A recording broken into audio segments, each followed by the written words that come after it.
বলো, এ আবার কেমন ছবি? মাহাতি হিসেবে কেমন দেখতে লাগে সেটাই ট্রাই করছিলাম। তোমার বউ হিসেবে হয়তো আমায় বেশি ভালোবাসবে। নো মায়া, এটা করতে যেও না। তুমি যেমন আছো তেমন থাকো। আই লাভ মাহাতি, কিন্তু তা সত্ত্বেও আমি মায়াকেও তো ভালোবাসি, তাই না? সো আমাকে মায়ার থেকে দূরে করো না।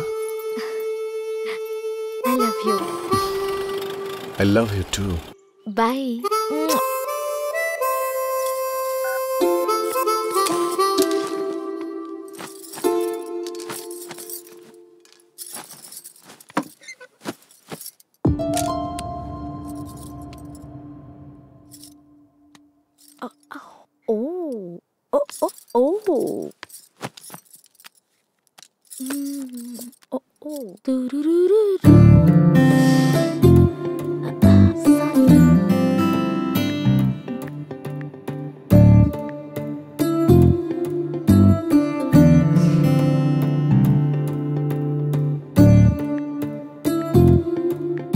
মা, মা, মা, আমি সব কথা তোমাকেই বলতাম না, তাই এখনো আমি তোমাকেই বলবো। যখনই আমার কিছু বলার থাকবে তখন আমি তোমাকেই ভয়েস নোট পাঠাবো। কিউটি। আজ এখানে একজন সম্বন্ধ এনেছিল মা, হায়দ্রাবাদের অনেক বড় ডাক্তার, অনেক নামডাক, গলার আওয়াজটাও সুন্দর। আমার ভালো লেগেছে। আচ্ছা আচ্ছা, এই ব্যাপার বুঝি। সবকিছু যেন স্বপ্নের মতো হলো। বাবা এই সম্পর্কটা মেনে নিয়েছে। আমার মনে হচ্ছে আমি ওকেই বিয়ে করব। তুমি থাকলে ভালো হতো। এই নতুন বাড়িটা খুব সুন্দর। ও আমার সাথে খুব ফ্রেন্ডলি। আমাকে তো কখনো ছাড়েই না। 24 ঘন্টা আমার খেয়াল রাখে। বাইরে থাকলে সব সময় ফোন করে। অমর প্রেমী। দারুণ ব্যাপার তো, খুব ইন্টারেস্টিং এগুলো। কিন্তু রোম্যান্স নেই নাকি?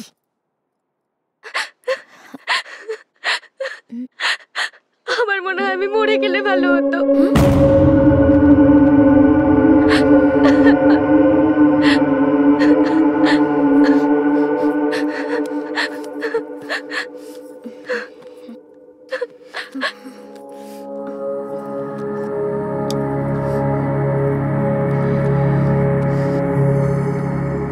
যে 24 ঘন্টা আমার খেয়াল রাখতো আর মনে হতো যে আমাকে খুব ভালোবাসে, আসলে তো একটা নরপিশাচ মা।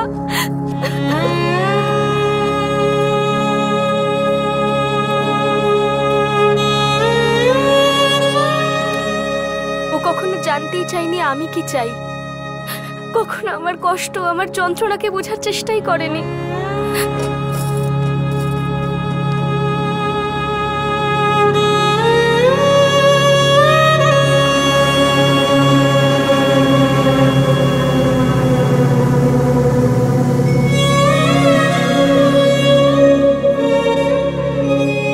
আজ পর্যন্ত কখনো এমন হয়নি যে ও আমার ইচ্ছের মূল্য দিয়েছে।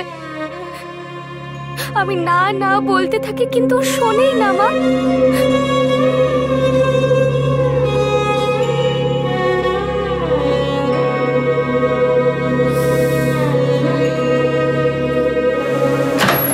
আমি এমন একটা মানুষের সঙ্গে থাকি এটা ভেবেও আমার খুব ভয় লাগে মা। দম বন্ধ হয়ে আসে।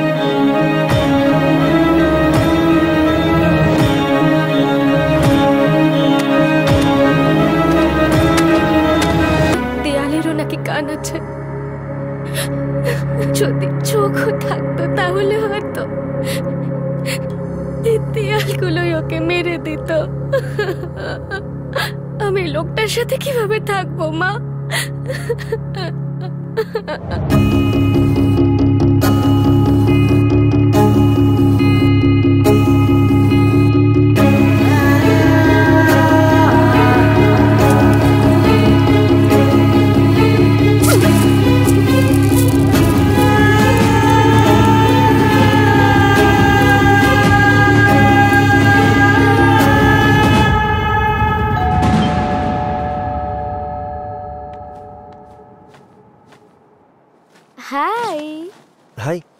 কাম।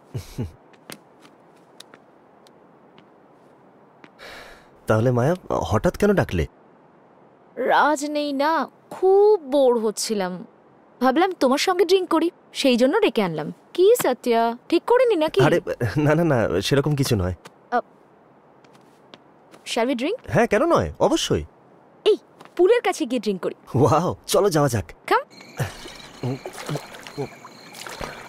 আজকে তোমার সাথে ড্রিঙ্ক করতে করতে অদ্ভুত একটা ফিলিংস হচ্ছে। এই চুপ কর, কতবার তো আমরা একসঙ্গে ড্রিঙ্ক করেছি। দেখ, সেই ব্যাপারে বলছি না। আমি আর রাজ কতবার একসাথে ড্রিঙ্ক করেছি, কিন্তু তখন মাহাতি অনেক দূরে থাকতো। মাহাতি যখন গ্লাসে মদ ঢালতো না, আরে ভাই দারুণ লাগতো, এক্সাইটিং। আমি তো ভুলেই গেছিলাম, ওর বাবা মাহাতির ড্যাড কল করেছিল, বললো যে রাজের ঠিকুজিতে দোষ আছে, ওকে বলে দিতে। ওর ঠিকুজিতে আবার কি দোষ থাকবে? ও এসবে বিশ্বাস করে না। তুমি এসবে বিশ্বাস করো নাকি? কি বলবো আঙ্কেলকে, তুমি মানো এসব? না, আমি এসব কিছু মানি কিন্তু না। মনে রেখো, রাজকে সব বলে দিও। কি সত্যা, রাজকে এইসব কেন বলবো? ওর যদি কিছু হয়ে যায় তো তুমি আমার খেয়াল রাখবে। হ্যাঁ, আরে আমি তো আছি, তুমি একদম চিন্তা করো না। তুমি আমাকে ইউজ করতেই পারো। আমি তোমার জন্য যা খুশি করতে পারি। Use me. সত্যা, সত্যা। মাহাতি, মায়া, মায়া। হ্যাঁ মায়া, বলো। আচ্ছা সত্যি কথা বলো, হ্যাঁ? তোমার মনে মাহাতির জন্য ফিলিংস ছিল না?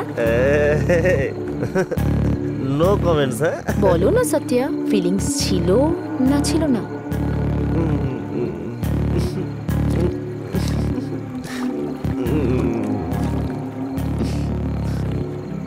চলো আমার সঙ্গে